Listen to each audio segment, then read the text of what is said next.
ya dalam kacamata spiritual bahwa Pak Panji Gumilang itu ada tiga sosok yang katakanlah mendampingi dia atau katakanlah jiwa dia, katakanlah begitu.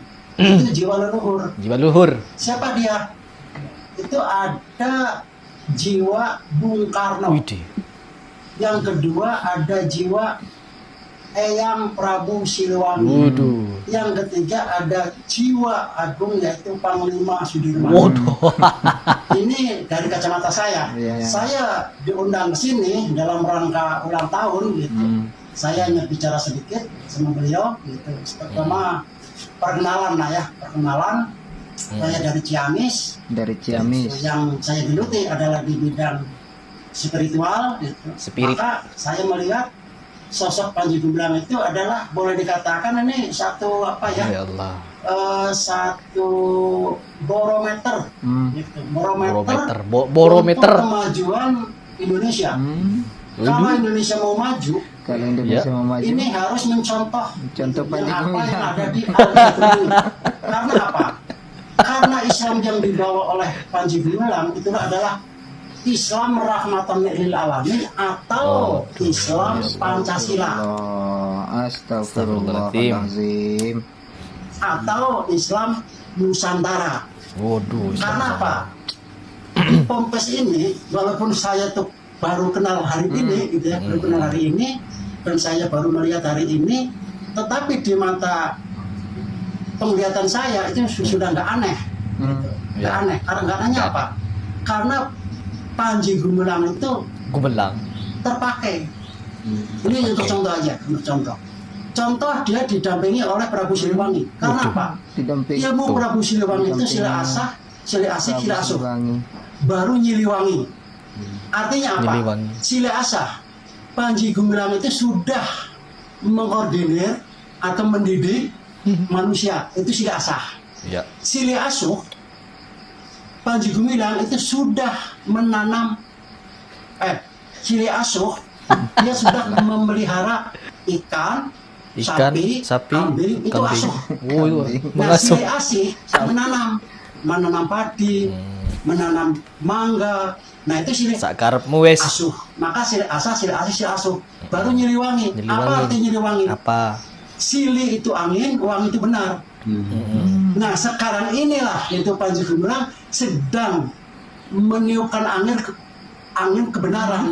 Karena Al-Zaitun adalah pengejawantahan daripada Pancasila atau pengejawantahan daripada Islam rahmatan lil alamin yang penuh dengan toleransi dan perdamaian. Assalamualaikum warahmatullahi wabarakatuh.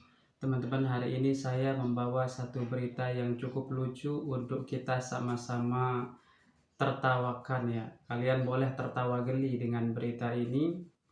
Ini masih berita tentang Bapak Syekh Panji Gumilang ya, yang sudah menjadi tersangka dan barangkali saat ini sedang ngipas-ngipas di penjara gitu.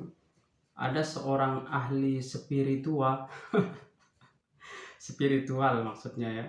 Ada seorang ahli spiritual ngakunya mengatakan bahwa Bapak Panji Gumilang ini dijaga oleh 3 sosok jiwa atau 3 arwah.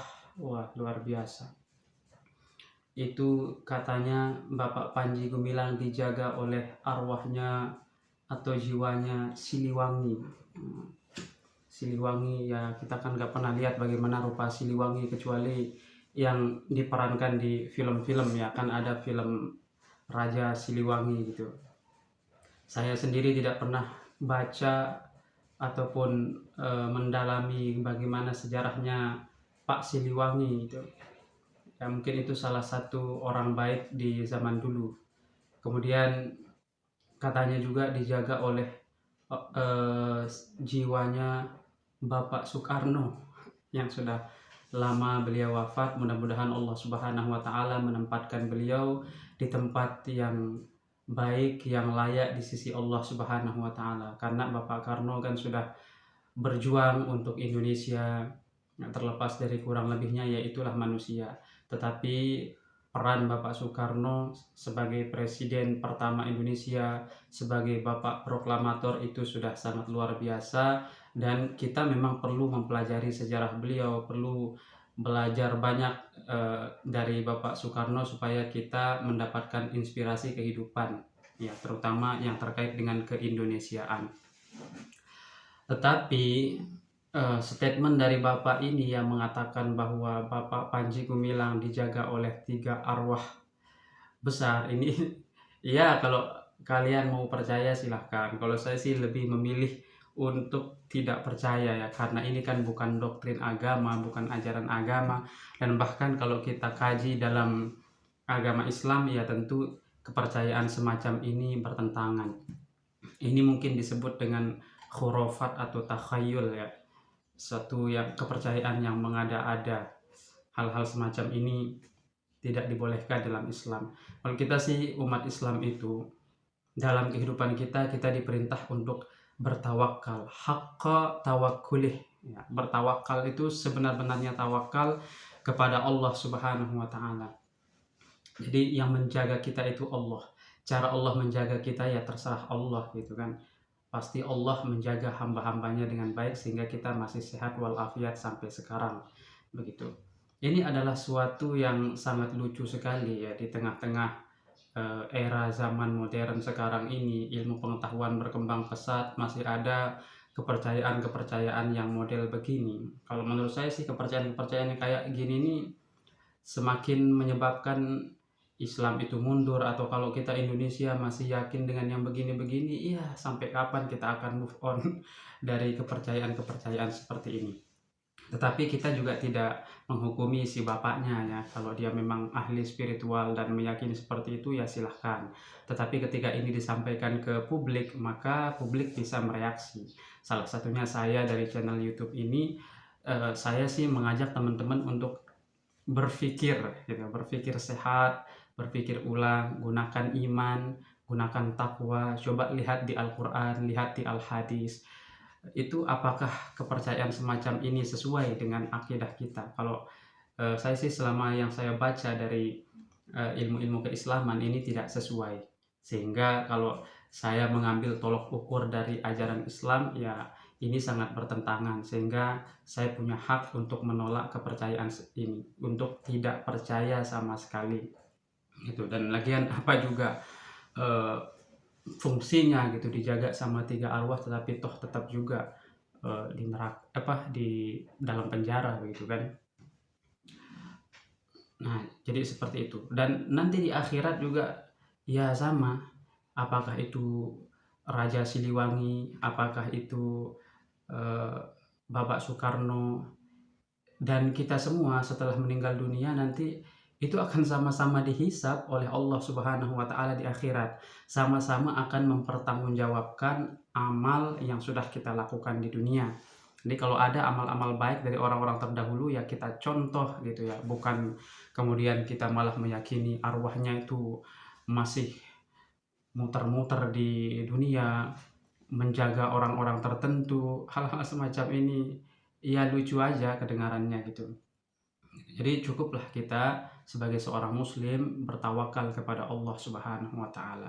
Kalau lagi kesusahan ya berdoa, kalau lagi dapat nikmat ya bersyukur. Itulah ajaran yang normal, ajaran yang benar, ajaran yang luar biasa dapat diterima akal gitu. Dan itulah yang kita imani selama ini. Nah, jadi teman-teman bagaimana tanggapannya tentang video yang tadi di awal saya taruh gitu? Tanggapan teman-teman seperti apa? Kalau saya sih tidak meyakini, karena rukun iman itu ada 6. Ya udah, kita yakin yang itu aja. Tidak perlu ada tambah-tambah keyakinan yang aneh-aneh yang bisa itu hanya akan membingkai dan mengunci kehidupan kita saja yang semacam itu ya. Terus tadi bapaknya juga ada mengatakan bahwa Bapak Panji ini dijaga oleh Siliwangi itu karena dia sudah silih asah, silih asih, silih asuh kata itu. Gara-gara silih asah karena dia mendidik gitu. Berarti saya silih asah juga karena saya kan seorang guru gitu. Dan sudah bertahun-tahun jadi guru mengajar gitu, mengajar bahasa Arab, mengajar Al-Quran. Mungkin saya dijaga juga sama Siliwangi gitu kan, karena saya juga Sili Asah apa namanya gitu. Kemudian Sili Asuh katanya gara-gara Bapak Panji ini melihara ikan, melihara apa itu yang dipelihara gitu. Berarti iya, saya juga kalau begitu nanti mau melihara siput biar jadi Sili Asih gitu. Terus Sili Asih itu katanya karena Bapak Panji ini menanam padi gitu. Ya mungkin kita juga yang nanam-nanam nih jadi Sili Asih juga. Itu saya ada nanam rambutan di depan rumah gitu. Mungkin jadi Sili Asih juga. Wah, jangan-jangan saya bukan hanya dijaga oleh Siliwangi, mungkin jaga tingkir juga gitu. Tapi saya ini bercandaan aja ya. Saya nggak percaya hal-hal yang semacam itu. Saya hanya percaya kepada rukun iman, rukun Islam, kemudian berpegang teguh kepada Al-Quran dan hadis, membaca kitab-kitab para ulama yang menjelaskan tafsir, yang menjelaskan hadis-hadis Nabi. Itu yang membuat hati menjadi tenang, yang membuat kita menjadi punya prinsip gitu.